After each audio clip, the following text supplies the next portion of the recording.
To another episode of the Mount Rushmore of Everything, SNUBS. Today we are talking about what we snubbed from our Egyptian gods, Egyptian deities, Mount Rushmore.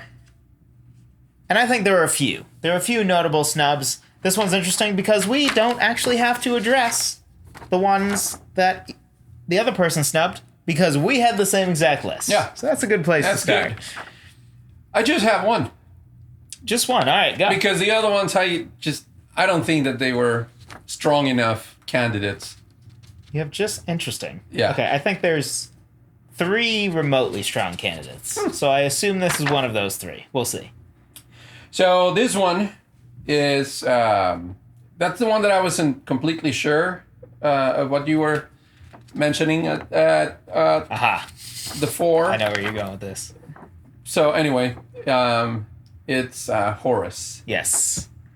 Yes. Which is the Another falcon-headed god. falcon, hawk, bird of prey. Bird of prey-headed god, Headed. yes. Yes. I do think they are falcons, but yes. Let's see. You're right, they are falcons. Yep. I mean, I don't know. Anyway, we'll never know for sure. I mean, I think we do know. It's pretty clear.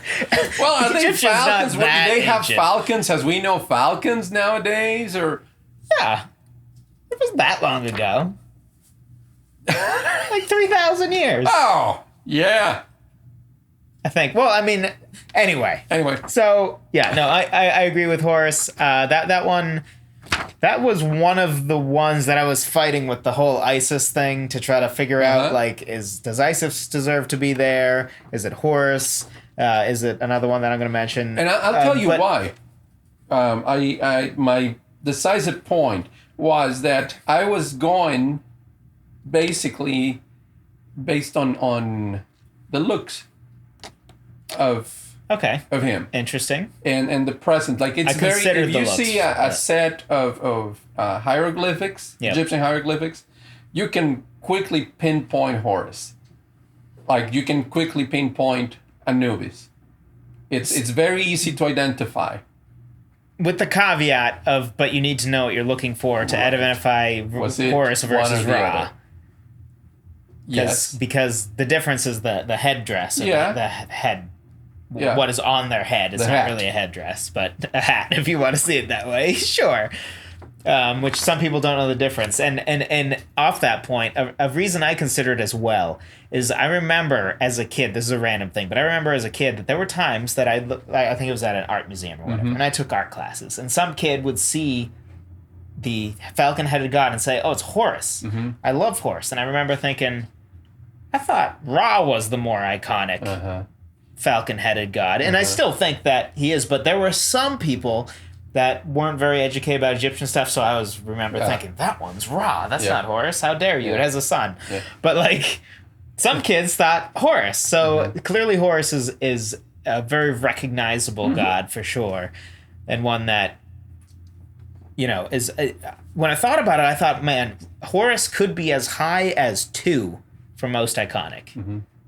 Could be. I stand by, I think Anubis is most iconic probably, and then Ra right there, or vice versa. But it's a little hard to tell with Ra, only because of the whole how many people out there see Horus and think Ra, or see Ra and think Horus. And that's a little hard to tell. Just everybody knows the falcon-headed god. What Egyptian they don't know is friends, that there's 2. Come on. With all the animals out there, couldn't we have like an armadillo head? Yeah. Come on, ancient Egyptians. How do you not know any better as you watch this modern day video? Which Again, would totally I want make to sense know to you. The grandpa that was sitting down and like, so grandpa, tell us about Ra. And he's like, well, he was a falcon-headed god. And then a week later, are there any other gods? Yeah, there is Horus. And what does he look like? Another falcon. But I thought that was right. Like, no. This one didn't have the thing on the head. It's totally different. Yeah. So important too, because protector of the pharaohs, which the ancient Egyptians thought were gods, which was pretty common in those cultures. And then the god of war, which is another common, important god archetype or archetype or whatever. from back then. Isn't that interesting that cultures felt that need to have that god of war? Yeah, to the point that some of them had multiple gods of war. And it was a thing. I mean, it still is. Sure. But it was something that it was like a constant presence in the culture's environment. Yeah. War. And And survival, right? Yeah, exactly. Probably every culture was built on war at some point. Yeah. So, for needs, what really booted it off for me is I couldn't get past, it just feels like the number 2 Falcon God. Mm-hmm. If you're the number 2 Falcon God, you have a lot of work to get on the Mount Rushmore. And so it would clearly need to overtake Osiris or Isis in name recognition, and I'm not convinced that I want to say it's equals with those 2 gods in name recognition, but because it's more, it feels like those 2 gods were more important to ancient Egypt and are more, clearly diverse, right? Like, when you see Osiris, like, it's the mummified king god, like, that's a recognizable. Yeah. And then I honestly forget what Isis looks like now, but I remember thinking, oh, yeah, I recognize her as well. Whereas Horus and Ra have that whole, mix-up, but Ra is the clearly greater of the 2 falcon-headed gods, which is sort of just leaves Horus on the outside looking in, unfortunately. But, yeah. We both we both decided to leave him on the outside looking in, so I feel decent about it. I'm a falcon too, guys. Look how cool! I fight wars. Ra dies every night and rises again in the morning. Can you beat that? So since that's your only snub, I have a couple other ones. One is Thoth, which is an ibis-headed god. Oh, it is the god of wisdom. Big beak. Which is another one that I think is very iconic, recognizable. So this is an interesting one because some things, the iconicness of the image and the iconicness of the name are very closely associated, right? If we talk about Star Wars for a second, like Darth Vader is probably as iconic a name as he is the image. And for many things, they go together, right? Like the iconicness. But Egyptian gods, I feel there's a decent separation. And Thoth is one that I thought, this is really iconic looking, and the name is less so. So I feel like the name Osiris is more iconic, and the name Isis is more iconic, and certainly the name Ra and Anubis are. But Thoth was one that, when it comes to iconic looking, is probably sitting at maybe even 4, as high as 4, because Isis is, I mean, again, I'm momentarily forgetting what she looks like, and Thoth is definitely not one I would forget. Sitting down. Oh, okay, yeah. The lard, yeah. But still, not as iconic as the... Well, you're having a hard time remembering. Yeah, because, where you can probably draw Anubis or... Well, I can't draw, so no. But even you if I could, even I could do a Pictionary... A resemblance of... hard... Not hard. That's not the word I'm looking for. Pictionary, good old try. Yeah, maybe somebody would get it if they had creative eyes, because the actual product would not. But yes, Thoth though is one that I definitely like. With it always usually has like a scroll or some booklet with it, and because it's God of wisdom and God of scribes. Yeah, and I like how they're always like that profile, and maybe their bodies are 4. Yeah, I love the 2D stuff. It's awesome. It's just great. I love it. It's just great. Yeah, like from the artistic point of view, as an art form, it's just so cool. Yeah. An important god to them as well, because inventor of the alphabet, math, and surveying. Well, he definitely and is the god of balance and wisdom. Come up with a nice name for everybody to remember. Yeah. Just went for... They like their short names. Notice all of these names are 6 letters at most. So for me, the needs are, it's clearly less important than Ra, Isis, and Osiris. And then less visually recognizable than Ra and Anubis. So it's already got ways where it's clearly lower than all of the other ones I've already put there. And then the name less recognizable than Ra, Anubis, Osiris, and Isis, maybe equal at best. So the thing you would need to do is clearly win in a category. And to me, there's no category where like Thoth clearly is just like that's the god. Like Anubis is probably, the dark looking recognizable god. And then if you don't recognize Anubis, it's certainly Ra you will. So those two both like are co-winners in the recognizable look, recognizable name, and then Osiris for how important he was as a god, the god of the underworld and of death, and how important death was to Egyptian culture is a huge win. And then of course Isis gets bonus points for her and Osiris both being married. Gives bonus points to both of them in a way. And so it was just hard for Thoth to crack in there. That and the little bonus points that I give to like Isis for being the clear top goddess is enough to at least elevate her above Thoth for me. Yeah. Although he's close. Set was the other one that I thought was a semi-major snub. So the main antagonist god, the villain, if you will. Certainly not to the level of the other two. A little less iconic, but definitely a name that when I saw it, I'm like, oh yeah, Set, I remember him. Murderer of his brother Osiris. What is interesting is that they actually mixed a bunch of animals for the head. So it's actually an aardvark / donkey / jackal head, where like it's known as the Set animal because it's not a real animal.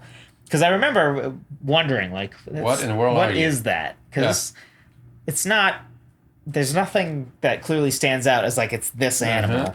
But they actually mixed some for that one, and it certainly does result in a very iconic look. That once I saw it, I remembered it. But seeing it and remembering it is enough to make the snubs list for me. Yeah. Not enough to make that Mount Rushmore unless you have a really, really, really good reason to get in there. But those slots are already filled. Yeah. Well, and again, from my upbringing and everything, I hear Seth, and I think of Adam and Eve's. Well, that's Seth. This is Set. But that's what it reminds me of. Interesting. It's like, wait a minute, they stole the name already.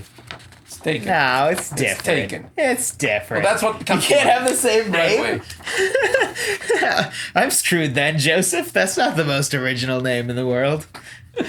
Yeah, but here I've been we're copy talking and pasted about thousands of times. we're talking about theology. Okay, fair. It's Fair. important stuff. Get your own name. Don't try to emulate. I mean, it's not the same, though, because one is a human character in the Bible with a H at the end of the name, and one is a god to a ancient culture. Very different. I know. But that's what it reminds me of.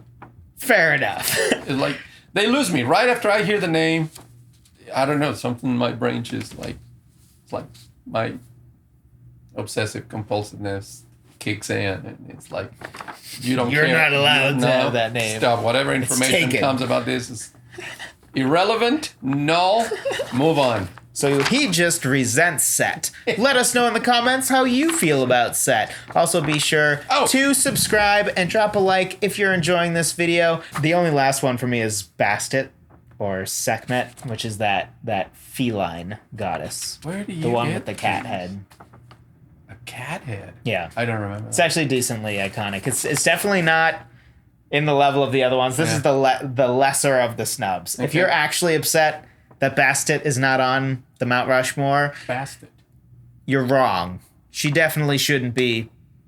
But worth a throw out that I do think she's decently iconic, worth mentioning. Feline goddess, deity of love and war, and for the most part, the look is fairly iconic, and the name was to me because I remembered her well, but that could be again because there was a time that I was a nerd about this stuff.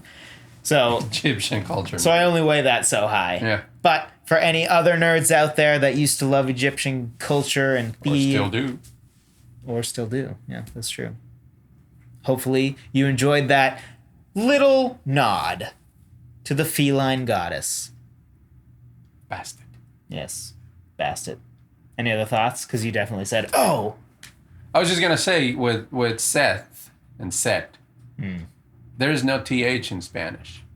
So it sounds the same. Oh, interesting. Yeah. Huh. I just wanted to throw that out. For all of those Spanish speakers or those who are learning Spanish, you can see how it's easily the same name. I mean, it is the same name. I don't think that we spell it with a TH. Thank you for joining us for this episode. We appreciate every single like, every single watch, every single view, every single 5 seconds that you tuned in for this video before clicking away. Even that, just for giving us a chance by clicking on the thumbnail, we appreciate. But of course, you're already at the end of the video. So we appreciate you the most. Thank you so much for watching. That's exciting. It is exciting. Sometimes we don't even think that we're going to make it here at the end of the video. But here we are. And here we are. And here you are. It's a whole group. Be sure to comment below. Let us know your thoughts. Is there any gods that we snubbed that you think should be mentioned? Or do you have more thoughts to add to the Mount Rushmore of Everything discussion of Egyptian gods? Be sure to let us know. This whole thing is about discussion. We love discussing. We want to discuss with you. And then be sure to talk to a friend, coworker, or even somebody you don't really like that much this week about, hey, think about this. Who's on the Mount Rushmore of Egyptian gods? It could be a good discussion. And why talk politics or religion or something else that's going to drive a wedge between you if you can talk about something that you can have a friendly argument over or friendly discussion over, and like fun. Egyptian deities, Egyptian gods. It's fun. So join in the discussion. That's my challenge to you this week, and we will talk to you on Thursday.